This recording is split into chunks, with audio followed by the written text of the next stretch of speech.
नमस्कार साथियों, गौरव ज्ञान धारा में आपका स्वागत है। कल अपन ने पढ़ी थी व्यापारिक पवने, पछुआ पवने सारी, और पूरे कंसेप्ट को समझते हुए बिल्कुल दिमाग में बिठा दिया था उनको। और अब पवनों के वर्गीकरण में अपने जैसे स्थायी पवने अपन ने पढ़ ली, अब आज अस्थायी पवने पढ़नी है और स्थानीय पवने पढ़नी है। तो फिर अपने पवनों वाला टॉपिक जो है वैश्विक पवन तंत्र पूरा विधिवत तरीके से देखो, बोलता बोलता यूं चुकी जाए, पूरा ही विधिवत तरीके से पूरा हो जाएगा। ठीक है, वैश्विक पवन तंत्र अपने देख लो, धीरे धीरे विश्व के जो भूगोल को अपन ने शुरू किया, तो विश्व के भूगोल में अपन महाद्वीप से आगे बढ़ते हुए महासागर, महासागरीय धाराएं, वैश्विक पवन तंत्र, और आज वैश्विक पवन तंत्र भी पूरा, और आगे अगला टॉपिक ये होती है, मतलब अपन निरंतरता लेकर चलते हैं ना, तो धीरे धीरे कब सिलेबस पूरा मतलब कंठस्थ होते हुए तैयार हो जाता है पता नहीं चलता। और साथ साथ में आपको तो अभ्यास भी करने को मिल रहा है टॉपिक। हाँ, हालांकि ये जो है विश्व और भारत वाला आपने पार्ट अभी लॉन्च करना है, अभी सिर्फ राजस्थान का लॉन्च कर रखा है, और एसएसटी का जरूर कर दिया है, वो धीरे धीरे जुड़ जाएंगे उसमें। और विश्व और भारत का भी लगभग 10 तारीख से पहले पहले ही इरादा है लॉन्च करने का, कि विश्व और भारत की भी आपको टेस्ट सीरीज दे दी जाए, वही सिर्फ और सिर्फ 51 रुपए के अंदर लागत मूल्य। और टॉपिक तो देख लेना, राजस्थान वाली उठाकर देख लो कितने टॉपिक है, प्रश्न कहीं से बाहर कैसे चला जाएगा वो तो आप खुद देख सकते हो। तो अभ्यास भी करो साथ साथ में, और साथ साथ में याद भी करो। मैं मेरा काम कर रहा हूं पढ़ाना और आपको अच्छी तरीके से समझाना, याद आपको करना है। सिर्फ मेरे मेहनत करने से सिलेक्शन नहीं होगा, मेहनत आपको करनी है और मुझसे डबल करनी है, क्योंकि सिलेक्शन आपको लेना है। ठीक है, तो सिर्फ मैं जितना कर रहा हूं उससे आपको समझ लीजिए ज्यादा ही करना है, और याद आपको करना है, कंठस्थ आपको करना है। ठीक है साथियों, शुरू करते हैं आज की क्लास। ठीक है, आज अपन पढ़ने जा रहे हैं अस्थायी पवने।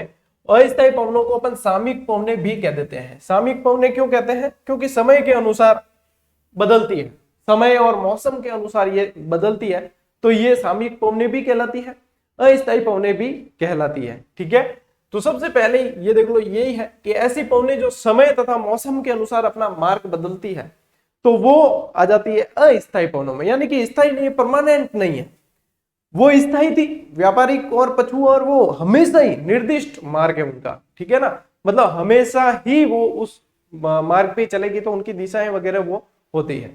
यहाँ पे भी इनकी दिशाएं निर्धारित होती है, लेकिन समय के अनुसार बदलती है। तो कैसे बदलती है, कैसे याद रखें, क्यों बदलती है वो भी समझेंगे कि क्या कारण है बदलती है। कोई बता दे कि घाटी समीर घाटी से पर्वत की ओर चलेगी, क्यों चलेगी ये भी समझते हैं। सागर अपने क्या कहते हैं, सागरीय हवा जो है वो सब, मतलब ये सब अपन को समझनी जरूरी है कि इसके पीछे लॉजिक क्या है। और लॉजिक बिल्कुल आसान सा है, एक बार समझ में आ गया तो फिर कहीं कोई आपके मैटर खिसकने वाला नहीं है। सबसे पहले ही वर्गीकरण में अपन लेते हैं साथियों मानसूनी पवने। अब मौसम शब्द से बना है, अरबी जो भूगोलवेत्ता थे, नाविक थे, उनके द्वारा दिया गया। ये सब अपन ने जलवायु में पढ़ा था, मैंने आपको बिल्कुल अच्छी तरीके से हिप्पोलस वगैरह सब बताए थे उसके अंदर। ठीक है, तो यहाँ पे वापस उसको रिपीट नहीं करूंगा, हालांकि अपने गाइड में बिल्कुल अच्छी तरीके से यहाँ भी दे रखा है, लेकिन यहाँ पे मैं रिपीट नहीं करके आपको सीधा ही लेकर आता हूँ मानसूनी पवने है क्या। अब मानसूनी पवने है ना, ये ध्यान रखना कि 6 माह चलेगी, 6 माह। ठीक है, ये भी 6 माह और ये भी 6 माह।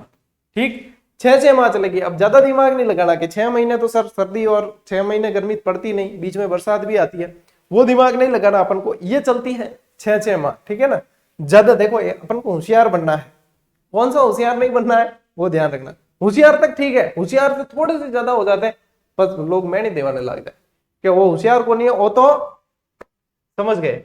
ठीक है, ग्रीष्म ऋतु के अंदर, ठीक है, ग्रीष्म ऋतु में चलेगी समुद्र से स्थल की ओर। क्यों चलेगी ये समझना, ग्रीष्म ऋतु में गर्मी पड़ेगी। ठीक है, अब देखो दो चीजें हैं, इस तरीके से नहीं, मैं आपको वही पैटर्न पे लेके चलता हूं। ठीक है, दो चीजें, एक तो ये तो है जल, और ये है स्थल। ठीक है, गर्मी पड़ेगी तो एक जगह पानी पड़ा है, और एक जगह आप यूं समझ ले कि स्थल यानी कि पत्थर है। ठीक है, दोनों में से पहले गर्म क्या होगा? पहले गर्म आपको बिल्कुल आपको भी पता है कि पहले गर्म पत्थर होगा। ठीक है, गर्मी पड़ेगी तो सबसे पहले गर्म क्या होगा?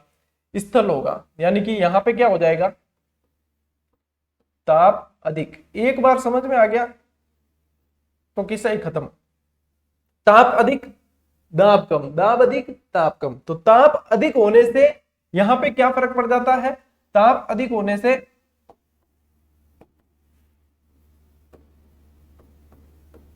दाब कम हो जाता है। ताप अधिक होने से दाब क्या हो जाएगा, ताप अधिक हो जाएगा। गर्मी पड़ेगी तो स्थल का तापमान इससे पहले गर्म होगा। ताप अधिक होने से दाब कम हो जाएगा। पवनें कहां से कहां की ओर चलती है, उच्च वायुदाब से निम्न वायुदाब की ओर, उच्च वायुदाब से निम्न वायुदाब की ओर। तो कम कहां हो गया है, यहां कम हो गया है, तो पवनों की दिशा क्या हो जाएगी, ये हो जाएगी उच्च से, क्योंकि यहां पे भी उच्च होगा, क्योंकि इसके मुकाबले ये यहां पे ताप कम है, इसके मुकाबले यहां पे तापमान अधिक है। यहां पे तापमान अधिक है तो इसके मुकाबले यहां तापमान कम है, ठीक है। और ताप कम है तो दाब अधिक है, और यहां दाब कम है तो उच्च वायुदाब से निम्न वायुदाब की ओर पवनें चलेगी। तो यहीं पे यही दे रखा है, यानी कि ये कैसे चल रही है, अपने समुद्र से स्थल की ओर चल रही है, समुद्र से स्थल की ओर। तो यही है ग्रीष्म ऋतु के अंदर समुद्र से स्थल की ओर चलेगी। सिर्फ याद नहीं करना है, समझना है कि क्यों चलती है, बस इसका उल्टा यहां है। एक ऊपर वाला समझ लिया तो ये समझ में आ जाएगा। वापस बता रहा हूं क्योंकि मुझे पता है ऑफलाइन क्लास होती है ना, तो आप बोल के बता देते हो कि सर ये चीज समझ में नहीं आई, हमें वापस समझाइए। मैं भी कहीं बैठकर यदि पढ़ रहा हूं, अगर मुझे समझ में नहीं आएगी मैं 10 बार कहूंगा, क्यों मेरे स्कूल के विद्यार्थी भी यदि उन्हें समझ में नहीं आती, मैं कहता हूं 10 बार पूछो। मुझे पता है कि आप डायरेक्ट जैसे कमेंट करोगे वो बात अलग है, तो उसका जवाब अगली क्लास में दे पाते हैं। मैं यहां पे आपको वापस समझा रहा हूं। सीधी सी बात ध्यान में रखनी है कि गर्मी पड़ रही है तो पत्थर यानी कि स्थल पहले गर्म हो जाएगा, यानी कि ताप अधिक होगा। ताप अधिक होने से दाब कम होता है, व्युत्क्रम है, सीधा का सीधा। दाब कम है तो बस उच्च वायुदाब से निम्न वायुदाब की ओर चलती है पवनें। तो इसलिए यहाँ पे उच्च वायुदाब का समुद्र में बन रहा है तो समुद्र से स्थल की ओर। तो ग्रीष्म ऋतु में समुद्र से स्थल की ओर चलती है, और शीत ऋतु बिल्कुल इसके विपरीत हो जाएगी, स्थल से समुद्र की ओर। क्योंकि पानी जो है थोड़ा सा लेट गर्म होता है, लेकिन सर्दियों में आप देखोगे तो पानी लेट गर्म होता है लेकिन लेट ही ठंडा होता है वापस, है ना, स्थल जल्दी से ठंडा हो जाता है, ये चीज होती है। और यही ताप और दाब वाला फॉर्मूला सभी के अंदर, चाहे घाटी समीर है, पर्वतीय समीर है, सभी के अंदर यही फॉर्मूला काम करता है। और इसीलिए मैंने आपको वैश्विक पवन तंत्र पढ़ाना शुरू किया, तब कहा था ताप अधिक दाब कम, दाब अधिक ताप कम, ताप अधिक दाब कम, दाब अधिक ताप कम। रट लो इसको, क्योंकि ये हमेशा ही काम आने वाली चीज है। ये चीजें होती है साथियों, ये मतलब कंसेप्ट क्लियर होना बहुत जरूरी है। मैं ग्रेजुएशन के अंदर मेरे पास भी ज्योग्राफी थी, बहुत तबीयत से पढ़ी। एमए इतिहास से की, नेट इतिहास से की, इतिहास विषय का विद्यार्थी रहा हूं, लेकिन कला का विद्यार्थी रहा हूं, तो कला से बहुत प्रेम है। और काफी लंबे समय से ज्योग्राफी पढ़ाई है मैंने कोचिंग संस्थानों में, और काफी समय से अटैचमेंट रहा है। तो ये सारे कंसेप्ट इसलिए आपको क्लियर करवा रहा हूं क्योंकि यहां से प्रश्न सही होते हैं, यहां से प्रश्न बनते हैं, ठीक है। ये चीज है साथियों, ये समझ लेना, ठीक है। शीत ऋतु सीधा उल्टा है, ठीक है, इसका उल्टा कर लेना है, सीधा सीधा एक याद कर लोगे तो एक दूसरा उल्टा है, कहीं समस्या होने वाली नहीं है। तो शीत ऋतु में क्या है, स्थल से समुद्र की ओर चलती है पवनें, ठीक है। यहाँ पे समुद्र से स्थल की ओर चल रही है, ठीक है। ये चीज यहाँ पे आपके हो गई पूरी, ठीक है। अब देखो ये क्या होती है, ये स्थल और समुद्र के गर्म होने के कारण चलती है, ये मैंने आपको समझा दिया है, ठीक है। और इसकी लैंग्वेज भी लिखवा दी है कि ये चलती क्यों है, क्यों चलती है। पवन गीत है ना, तो ये अब आप बता सकते हो उस गीत वाले का उत्तर कि यूं चलती है। खाली ये प्यार इश्क मोहब्बत से पवनें नहीं चलती है, पवनों के पीछे लॉजिक होता है, ठीक है। स्थलीय समीर, सबसे पहले जैसे अपन ने पछुआ और पूर्वा, ठीक है, व्यापारिक पवने और पछुआ पवने पड़ी। तो पूर्वा यानी पूर्व से आ, मतलब नाम में ही शामिल है कि वो पवन कहां से आएगी। पछुआ यानी पश्चिम से आ, ठीक है, ये समझने का तरीका अपना याद रखने का, यानी कि उसके अंदर शामिल है वो कहां से आ रही है ना, ये चीज ध्यान में रखनी है आपको। अब देखो यहां पे यही चीज काम आएगी कि स्थलीय समीर, तो कई लोगों को याद करना पड़ता है कि स्थलीय समीर में स्थल से अपने समुद्र की ओर चलेगी। यहां पे सिर्फ सीधा ये याद रखना है कि स्थल इसके नाम के अंदर ही आया है, तो आपके ये स्थल नाम में ही आया तो स्थल से चलेगी ये, ठीक है, स्थल से चलेगी, ठीक है। तो स्थलीय समीर है तो स्थल से चलेगी कहां, समुद्र की ओर, स्थल से समुद्र की ओर चलेगी। और ये रात्रि में चलती है। अब इसका कारण भी आपके तापमान वाला ही सिस्टम है, ठीक है, तापमान के कारण ही ये सिस्टम। अब जैसे ये तो रात में चलती है और सागरीय समीर चलती है दिन में, क्योंकि समुद्र का जल जो है वो देरी से तो होता है गर्म और देरी से ही होता है ठंडा, तो वहां पे वापस वायु दाब का अंतर पड़ जाता है, ठीक है। तो यहाँ पे ये ध्यान रखना कि स्थलीय समीर जो है वो रात्रि में चलती है और सागरीय समीर आपके चलती है दिन के अंदर। आप देखो यहाँ पे याद रखने के लिए ये तो चीज है, चलो आपको मैंने ताप दाब वाला कंसेप्ट क्लियर कर रखा है तो ये समझ में आ जाएगी। अब इसमें भी क्या होता है, कंफ्यूजन होता है कि याद कैसे रखें सर, कि बाय द वे हम कंफ्यूज हो गए बाद में। तो क्या है, देखो इंसान कितना भी बड़ा हो जाए अपने माँ बाप के लिए वो बच्चा ही रहता है, ठीक है ना। अब मान लीजिए आप भी कितने ही बड़े हो गए हो, आपको नौकायन का वौकायन का बहुत शौक है, नाव चलाने का, आप समुद्र में कहीं नाव लेकर निकल गए, रात होने से पहले पहले आपको घर पे आना पड़ेगा, है ना। रात को बहुत भयावह हो जाता है समुद्र। स्थल पे आप मतलब घूमने निकल सकते हो, मतलब रात में भी, आधी रात में भी, रोड लाइटें बोर्ड लाइटें लगी हुई है तो निकल सकते हो, ठीक है। तो यहाँ पे देखना स्थलीय समीर जो है वो रात्रि में चलती है, यानी स्थल पे आप रात्रि में भी निकल सकते हो, समस्या समुद्र के मुकाबले नहीं होगी इतनी, है। हालांकि डाकण भूतरो तो डर सबने आवे, बाकी तो भी इतनी समस्या कौन है। और सागरीय जमीन के लिए सागर के अंदर यानी आप नौकायन करने वगैरह जाते हो, दिन में ही अधिकतर प्राथमिकता दिन में ही दी जाती है। तो सागरीय समीर समझने के लिए है, ठीक है ना, समझ याद रखने के लिए है, ये तो याद रखने के कुछ तरीके हैं।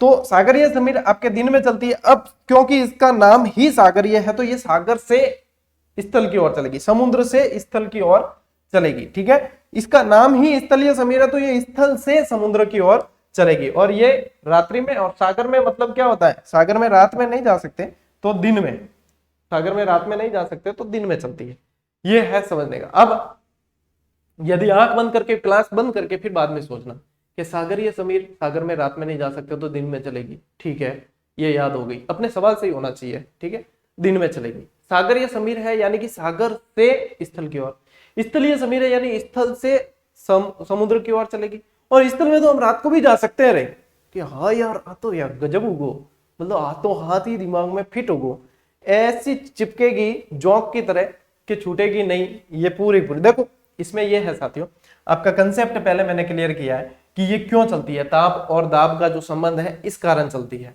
ठीक है। और उसके बाद में मैंने आपको यहाँ पे याद करवा दिया है कि ये याद रखने का तरीका ये है बंधुओं, वहां पे यदि कंसेप्ट निकल भी जाए, क्योंकि तनाव और दबाव ऐसी चीज होती है एग्जाम के अंदर, जब प्रेशर जो होता है ना, प्रेशर कुकर होता है वो एक तरीके से, ठीक है।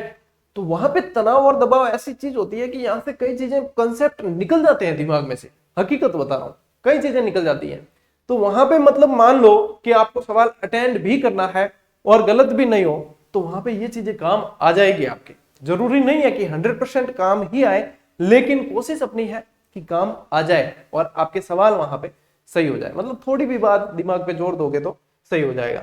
चलते हैं आगे, घाटी समीर, फिर वही बात, घाटी समीर है नाम के अंदर ही है, यानी कि घाटी से चलेगी कहां, घाटी से चलेगी ये आपके पर्वत की ओर। अब ये जो आपके फोटो दे रखा है ना, ये घाटी से पर्वत की ओर वाला ही फोटो है, तो यहाँ पे ये ध्यान रखना, ठीक है। अब देखो घाटी से चलेगी कहां, पर्वत की ओर चलेगी घाटी समीर, और ये चलती है दिन में, ठीक है। अपने चैनल का नाम क्या है, जीजीडी, ठीक है, अपने चैनल का नाम जीजीडी है। आप है ना आज के लिए एक जी को हटा दो, घाटी समीर डे, ठीक है, इसका मतलब हो गया घाटी समीर, और चलेगी कब, डे यानी दिन में। बस एक क्लियर है तो अगले को याद करने की आपको जरूरत नहीं, अगला तो वैसे ही याद हो जाएगा। जीजीडी याद है ना, क्लास कहां से देख रहे हो, इतना तो याद होना चाहिए कि जीजीडी देख रहे हो, ठीक है, जीजीडी से देख रहे हो, तो जी यानी घाटी और डी यानी डे, तो घाटी समीर चलेगी आपके दिन के अंदर और घाटी से पर्वत की ओर चलती है। पर्वतीय समीर जो है वो इसके विपरीत हो जाएगी वापस, तो पर्वतीय समीर रात्रि में चलेगी, घाटी की याद है तो पर्वतीय उल्टी है, ये समझ लेना। पर्वतीय समीर रात्रि में चलेगी, पर्वत से घाटी की ओर चलेगी। नहीं समझ में आए तो ये देख लो, यहाँ पे ये सूर्य दे रखा है, तो सूर्य है यानी दिन है, और ये चंद्रमा है यानी रात है। तो पर्वतीय समीर है वो देखो पर्वत से घाटी की ओर चल रही है, तो पर्वतीय समीर आपके पर्वत से घाटी की ओर जाएगी, और घाटी समीर जो है वो घाटी से पर्वत की ओर, तो ये घाटी से पर्वत की ओर जा रही है, और ये दिन में है और ये रात्रि में है। कहीं कोई समस्या नहीं होने वाली, ये आपको याद हो चुका है। अब इनमें से आपके अस्थायी पवनों में क्या क्या याद रखनी थी? आपको याद रखनी थी मानसूनी पवनें, जिसमें आपके ग्रीष्म काल में चलने वाली और शीत काल में, शीत माह के अंदर चलने वाली हो जाती है। तो इसमें आपके वापस ये 6-6 महीने चलती है, ठीक है, 6-6 महीने चलती है। अब इसमें आपको मैंने बता दिया कि ताप अधिक दाब कम, ठीक है। इसके अलावा मैंने आपको दिन और रात याद करने के लिए, यहाँ पे तो इसमें तो दिन और रात वाला कोई सीन है ही नहीं, यहाँ पे तो ये सीधा समुद्र से स्थल, स्थल से समुद्र, ठीक है। तो यहाँ पे ये सीधा सीधा आपको याद रखना है। अब ये कैसे चलती है वो आपको मैंने यहाँ पे ताप और दाब वाले सिस्टम से बता दिया, ठीक है। अब यहाँ पे आए अपन इसके बाद में स्थलीय समीर की ओर। स्थलीय समीर स्थल से समुद्र की ओर, और ये सागरीय समीर सागर से यानी समुद्र से स्थल की ओर। और यहाँ पे आपको मैंने डे नाइट वाला फॉर्मूला बता दिया कि याद ऐसे रखनी है। वो का वो सिस्टम घाटी समीर के अंदर जीजीडी वाला फॉर्मूला बता दिया कि ये याद ऐसे रखनी है। कंसेप्ट क्या है? वही ताप दाब वाला कंसेप्ट है, ठीक है। ये चीजें साथियों ये आ गई आपके अस्थायी पवनों के अंदर। अब अपन बढ़ते हैं आगे स्थानीय पवनों के अंदर। वहां से सवाल बहुत ज्यादा बनने की संभावनाएं रहती है। मतलब अपन कोई भी चीज छोड़ नहीं रहे पीछे, कि अपने सारी की सारी चीजें याद कर लेते हैं, ठीक है। क्या पता कौन सी पूछ ले, एग्जामिनर का दिमाग थोड़ी पढ़ सकते हैं अपन, लेकिन अपन कोशिश कर सकते हैं कि आखिर में प्रश्न जाए तो जाए नहीं बाहर कहीं से, है ना। अब आ जाते हैं स्थानीय पवने। स्थानीय पवनों का क्या मतलब है? स्थानीय यानी कि स्थान विशेष पर चलेगी, ठीक है ना। अब जैसे मिस्ट्रल है तो वो भारत में नहीं चलेगी, लू है तो वो स्पेन में नहीं चलेगी, अमेरिका में नहीं चलेगी। मतलब स्थानीय पवने जो है उनका नाम अलग दे दिया गया है, वो स्थानीय पवने। कुछ गर्म भी है, कुछ ठंडी भी है, ठीक है। तो यहाँ पे आप प्रश्न कैसे बनेंगे स्थानीय पवनों में से? स्थानीय पवनों में से प्रश्न अधिकांश ये बनते हैं, नाम दे दिया जाता है और स्थान का नाम पूछा जाता है, क्योंकि इसकी प्रश्न बनने की प्रकृति भी यही है। अब यहाँ पे मिलान वाले प्रश्न भी आ सकते हैं, यहाँ पे कूट वाले प्रश्न आ सकते हैं, यहाँ पे सत्य असत्य वाले यानी सुमेलित असुमेलित वाले प्रश्न भी आ सकते हैं, ठीक है। तो यहाँ पे ये चीजें सारी की सारी अपन को समझनी है। कुछ मैं आपको ट्रिक्स और कंसेप्ट दोनों के साथ में लेकर चलूंगा, कुछ पवने हाथों-हाथ आपको ट्रिक से भी याद करवा दूंगा, ठीक है। मैप भी बताऊंगा, मैप पे भी लेके चलूंगा, ताकि आपके कहीं से भी जिसको जिस तरीके से समझ में आता है वो उस तरीके से याद रखें। अपन सारे तरीके बताते हैं, स्टूडेंट के लिए पूरी तरीके से फ्रेंडली हो, जिसकी जैसे समझने की इच्छा हो वो वैसे समझ सकता है।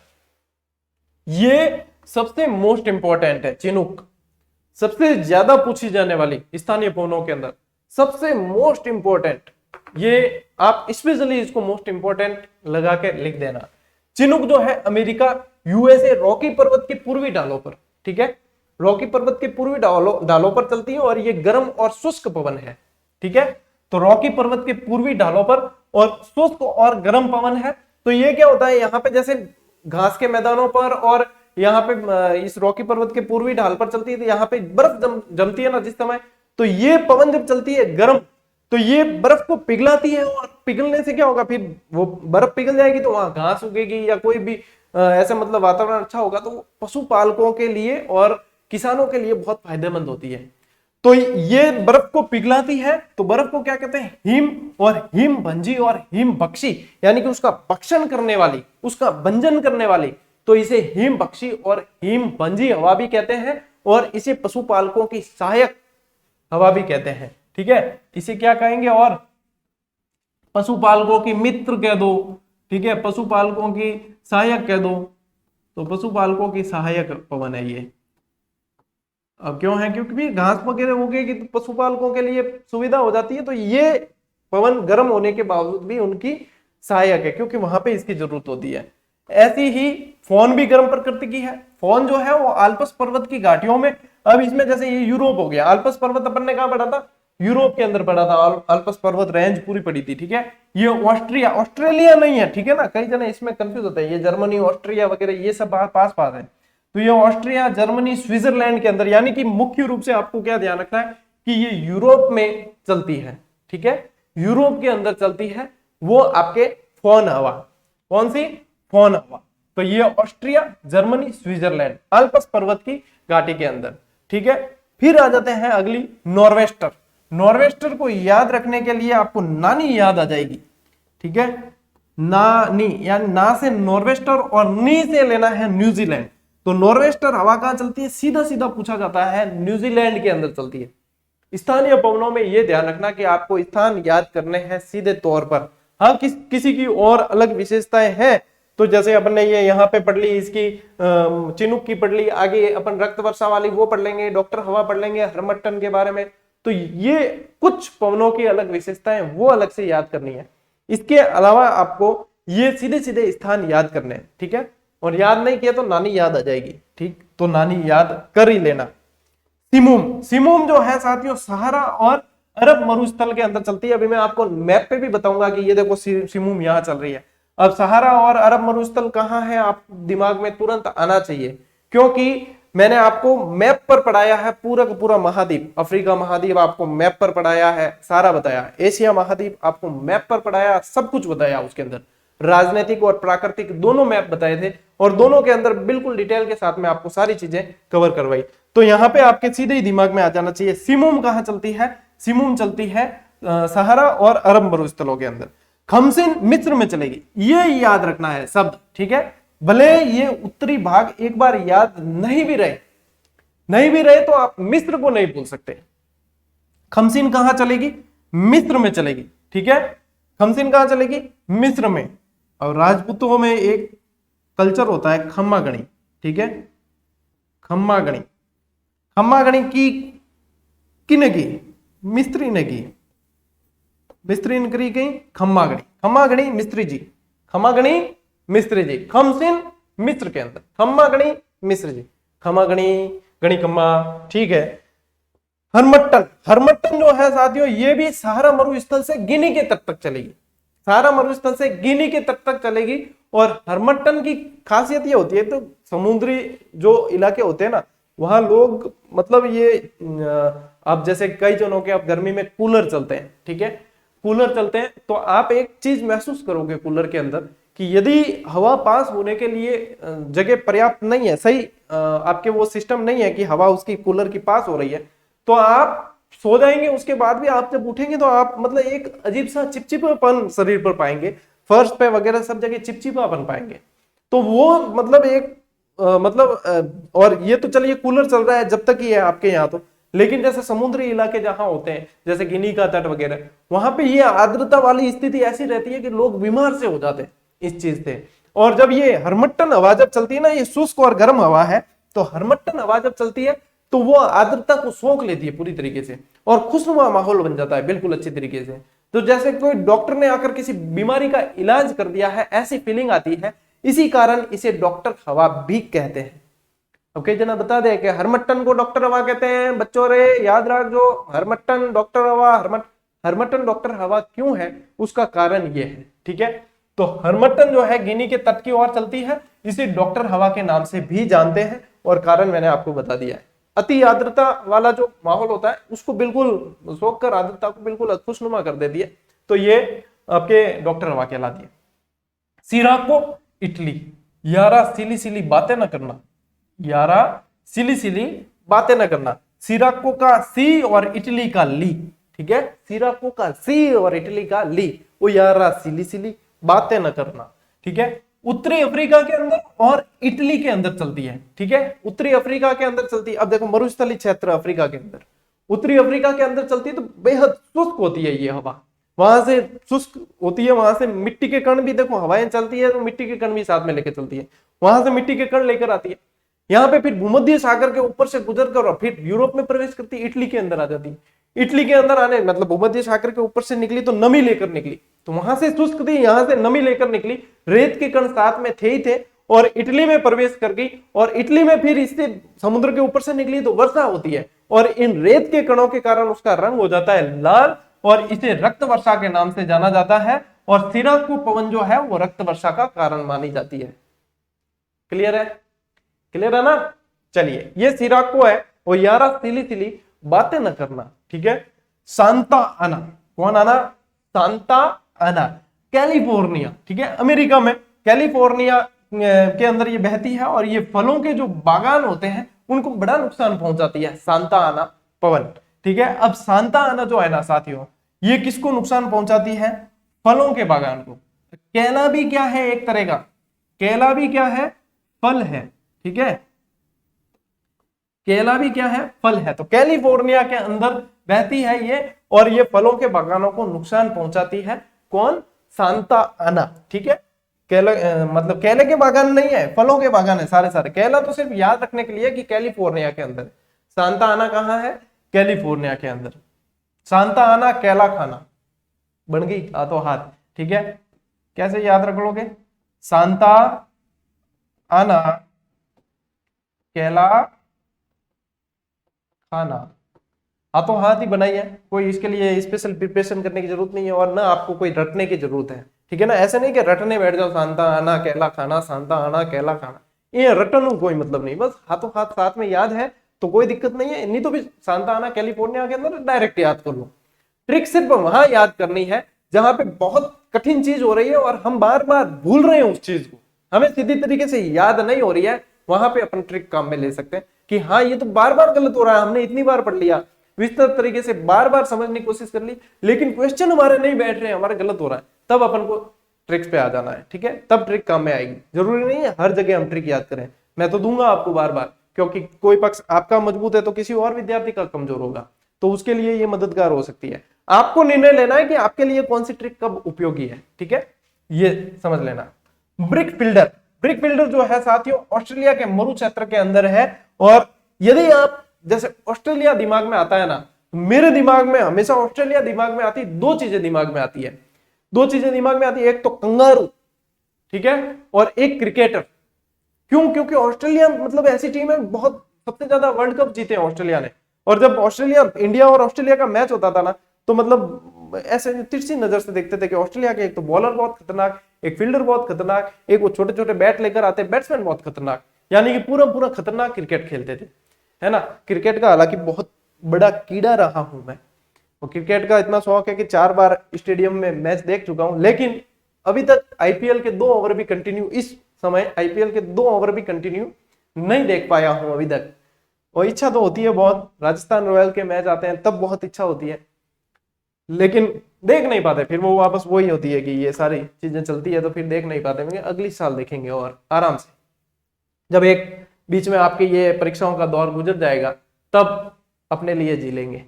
तो यहाँ पे ये ध्यान रखना, ये हो गया। फील्डर कहाँ किसके प्रसिद्ध है? फील्डर ऑस्ट्रेलिया के प्रसिद्ध है ना, ऑस्ट्रेलिया के फील्डर बहुत प्रसिद्ध है। तो यहाँ पे ऑस्ट्रेलिया के अंदर बहती है आपके ब्रिक फील्डर हवाएं, याद रखने के लिए ब्रिक फील्डर ऑस्ट्रेलिया के अंदर। हबूब सूडान के अंदर। मैं रोऊं या हंसूं, करूं मैं क्या करूं? भाई आप तो आपका काम ही करो, आपसे किसी को प्रॉब्लम होगी तो अगला रोएगा, आपको तो हंसना ही है। मैं रोऊं या हंसूं, करूं मैं क्या करूं? मैं रोऊं या हंसूं, करूं मैं क्या करूं? तो हबूब, हबूब सूडान। मैं रोऊं या हंसूं, करूं मैं क्या करूं? सांता आना केला खाना। मैं रोऊं या हंसूं, करूं मैं क्या करूं? Haboob Sudan. फील्डर ऑस्ट्रेलिया के। यारा सिली सिली बातें न करना। तो जहां जरूरी है वही मैं ट्रिक दे रहा हूं, बाकी आपको समझा रहा भी हूं साथ में कि ये चीज ऐसे होती है। ठीक है, तो सांता आना केला खाना।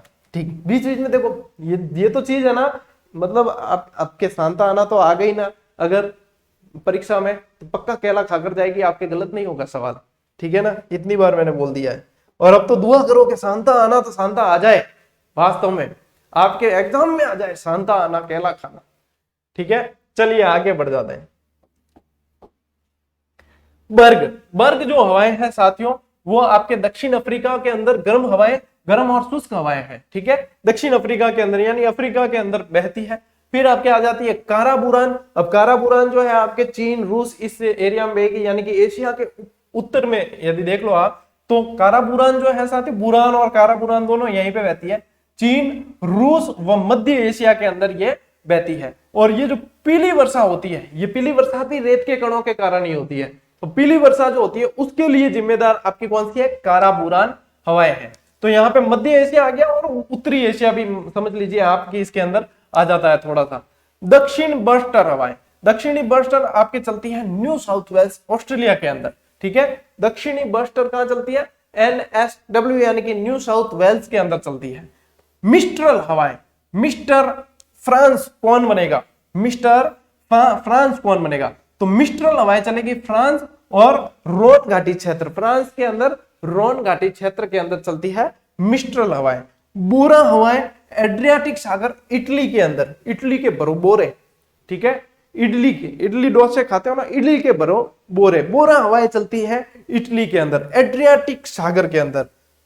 ये बुरान ब्लिजर्ड, अब बुरान इस तरफ भी है, ठीक है ना, बुरान आपके यहाँ पे ये कारा बुरान है ना, यहाँ भी बुरान हवा चलती है, ठीक है, और यहाँ आपके यहाँ भी बुरान हवाएं चलेगी, ब्लिजर्ड भी कहते हैं इसको, ठीक है। तो ये रूस और कनाडा, देखो ये इसलिए मैंने यहाँ पे स्पेशल कहा है कि यहाँ भी चलती है, यहाँ भी चलती है। अब ये बुरान है ना, ये देखो ये रूस के अंदर यहाँ भी चलेगी, और बुरान जो है कनाडा के अंदर चलेगी। अब यदि मान लो ये विश्व का नक्शा है तो बुरान यहाँ भी चल रही है, बुरान यहाँ भी चल रही है। अब आपके दिमाग में विश्व का नक्शा होना चाहिए, यदि मैं बुरान यहाँ भी कह रहा हूं तो यहाँ देख कहते ही आपके दिमाग में यहाँ इस तरफ तो रूस है और इस तरफ कनाडा है, ठीक है, तो ये चलेगी यहाँ पे, तो ये याद रख लेना हाथों हाथ। नॉर्दर हवाएं चलती है साथियों, यूएसए में चलने वाली ठंडी हवाएं हैं, ठीक है। पेम्पेरो अर्जेंटीना, उरुग्वे, चिली, जो पंपास घास के मैदान है वहां पे चलती है ये पेम्पेरो। तो यहाँ पे मतलब कहीं कोई समस्या आपके होने वाली नहीं है, ठीक है ना। अब आप मेरे पढ़ाने के तरीके से वाकिफ हो गए हो, तो मैं जहाँ गोले कर रहा हूँ आप समझ जाओगे कि मैं क्या कहना चाह रहा हूँ, ठीक है। तो पेम्पेरो, पंपास घास के मैदान, अर्जेंटीना, उरुग्वे। लेवेंटर या लेवांतर, ठीक है, ये दक्षिण स्पेन के अंदर चलती है, लेवेंटर या लेवांतर पूछी जाती है कई बार, ठीक है। तो दक्षिणी स्पेन के अंदर जुर्रा पर्वत, सीधे याद होगा, जुर्रा पर्वत स्विट्जरलैंड, जुर्रा पर्वत सुंदर पर्वत, ठीक है ना। पापा गयो मैक्सिको तट पर, कहां गयो, पापा कहां गयो। अब ये यूपी और इस तरफ की जो भाषा है ना, भरतपुर साइड की, का भयो, इस तरह की भाषा होती है। अपन कहते हैं क्या हुआ, वो कहते हैं का भयो, यानी ब्रज जो कृष्ण भगवान से संपर्क में रहे हैं वो वाला क्षेत्र जो है, वो भाषा बड़ी मस्त लगती है, मुझे प्यारी लगती है। हालांकि मुझे है ना स्थानीय भाषाओं से बहुत प्रेम है, मुझे स्थानीय भाषाएं बहुत अच्छी लगती है, मैं सीखने की कोशिश करता हूँ। यदि मैं किसी बिश्नोई संप्रदाय, मेरे बहुत सारे दोस्त हैं, तो उनके साथ में यदि कोई वार्तालाप बातचीत करता हूँ तो मैं उनकी भाषा बोलने का प्रयास करता हूँ। यदि किसी और स्थानीय भाषा अलग है तो उनकी भाषा बोलने का प्रयास करते। भाई अपन टूटी फूटी बोलेंगे लेकिन अपन कुछ तो सीखेंगे, थोड़ी बहुत तो अपन को आएगी। भाई 10 शब्द सही नहीं बोल पाए 2 तो सीखेंगे। तो स्थानीय भाषा लगती बड़ी प्यारी है। लू, हम सब ने ध्यान है आजकल कितनी चल रही। लू भारत पाकिस्तान में भी चलती क्योंकि थार के मरुस्थल से संबंधित है, ठीक है। तो लू अपना वाला क्षेत्र है, ठीक है। और लू से तो आ गया तो फिर आपके कहीं कोई समस्या होनी नहीं है। तो लू चलती है भारत के अंदर, और लू भी स्थानीय पवनों का ही रूप है। अब यदि स्थानीय पवन किसी को समझ में नहीं आ रही हो ना कि कैसी होती है, तो लू से आप समझ सकते हो कि अच्छा लू स्थानीय पवन है, यानी कि ये सब पवनें भी स्थानीय ऐसी होती होगी, ठीक है। ये सारी चीजें हैं साथियों, इतनी पवनें यदि याद कर लोगे ना, गणी है, ठीक है। चलिए ये आ गई। अब अपन आ जाते हैं मैप पर, ठीक है। अब आ जाते हैं वापस मैप पर। मैप को सहेज कर रखना, काफी ढूंढ के लाया हूं, और ये मैप मतलब ये काफी तो मैंने आपको देखो याद करवा दिया हाथों हाथ। वहां पे पूछते हैं तो सीधा ही पूछेंगे, ठीक है। और लेकिन फिर भी जो है मैप पर अभ्यास कर लेना कि अच्छा ये पवने यहाँ है, ठीक है। हर्मटन हवा, अब ये कौन सी हवा थी, डॉक्टर हवा थी ना, डॉक्टर हवा गिनी के तट पर। तो ये देखो यहाँ पे, ठीक है, हर्मटन हवा। ये देखो खम्मा गणी मिस्र, ठीक है, खम्मा मिस्त्री जी ने। तो ये देखो खमसीन हवा, ठीक है। अब यहाँ पे मिस्र था, आपको बताया था नील नदी का वरदान, नील नदी पढ़ाई था, पूरी तरीके से बताया था। ये रही फोन हवा, ठीक है। ये रही इटली में एड्रियाटिक सागर पर बोरा हवा। ये रूस, चीन और इसके अंदर बुरान हवा। ये देखो रूस के अंदर ये कारा बुरान और ये बुरान हवा, ठीक है। ऑस्ट्रेलिया के फील्डर ये रहे देखो ब्रेक फील्डर हवा, ठीक है। ये सरदरी हवा, ये आ गई आपके बर्ग हवा, ये पेम्पेरो आ गई, ठीक है। और मैक्सिको के तट पर यहाँ पे चलेगी पापा गयो, इसके अंदर नहीं दे रखी है, लेकिन एक और आपको तरीका याद करने का बताता हूँ। पापा गयो यदि मैक्सिको तट डायरेक्ट याद नहीं रहे तो पापा कहाँ जा सकते हैं, मम्मी के पास। पापा गयो मम्मी के पास, है ना, पापा गयो मम्मी के पास, यानी म से क्या आ जाएगा, मैक्सिको का तट। मैक्सिको के जना क्या पागल है कि यूं क्यों पड़ा हुआ है, अरे पागल ही समझो, क्योंकि मंदबुद्धि पागल ही हुआ करते हैं, मैं मंदबुद्धि बालक हूं, ठीक है। तो मैक्सिको, पापा गयो मम्मी के पास मैक्सिको, ठीक है। चिनुक हवा, हिम बंजी हिम बख्शी, ठीक है, यूएसए के अंदर। ये नॉरिस्टर आ गई आपके, तो ये लगभग ये लेवेंटर आ गई स्पेन के अंदर, ठीक है। ये सारी हवाएं वैसे आपको मैंने सारी इसमें बताई है, वो सारी ये याद कर लोगे ना, खूब है, खूब है, इतनी खूब है। ठीक है, ज्यादा नहीं बताऊं, इतनी गणी, बस इतनी याद कर लो तो ही गणो। फिर ज्यादा के चक्कर में अपन कम को नहीं छोड़ सकते हैं, और ये तो ज्यादातर विद्यार्थी करते हैं।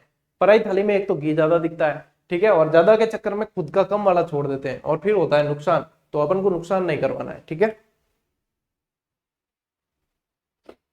ठीक साथियों, अपना अब मेरे ना धीरे धीरे भार कम हो रहा है।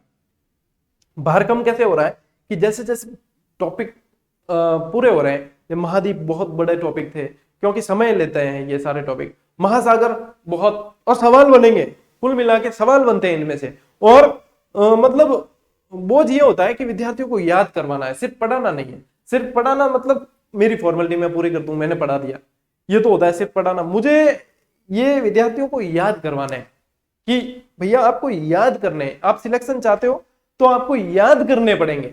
सिर्फ आप पढ़ लोगे, आप मेरे बिना भी पढ़ सकते हो, है ना। मैं कोई ऐसी कोई तोप नहीं हूं या 30 मार्क का नहीं हूं कि मैं पढ़ाऊंगा या मैं बताऊंगा तभी आपके जीके समझ में आए, ऐसा नहीं है। मुर्गे के मांग देना छोड़ देने से सवेरा नहीं होगा, ऐसा नहीं हो सकता। लेकिन फिर भी एक मतलब सोचता हूं मैं कि जितना याद करवा सकूं उतना बढ़िया है। विद्यार्थियों को तो पढ़ना ही है, उनके पास में किताबें हैं, यदि मैं नहीं लिखूंगा किताबें तो भी किताबें तो आएगी, पढ़ेंगे। मैं क्लासेस नहीं दूंगा तो भी क्लासेस तो कोई ना कोई तो देगा ही, पढ़ेंगे। लेकिन मैं कोशिश करता हूं कि किसी भी तरीके से मतलब उनके लिए पढ़ना आसान हो जाए। देखो मैं घोल के तो नहीं पिला सकता, ऐसे कोई मेरे पास में कोई मंत्र भी नहीं है, लेकिन मैं सिर्फ ये कोशिश करता हूं कि आप लोगों के लिए वो पढ़ना आसान हो जाए। पढ़ना तो आपको ही है, याद आपको ही रखना है। अब मेरे को याद रहने से मतलब नहीं है, यदि मेरे याद रहने से मतलब हो तो मैं आपके लिए 24 घंटे पढ़ लूं, लेकिन वो मतलब नहीं है। अब हरमट्टन हवा, यहाँ डॉक्टर हवा कहते हैं गिनी के तट पर है, मैंने तो मेरी तरफ से पूरा बता दिया।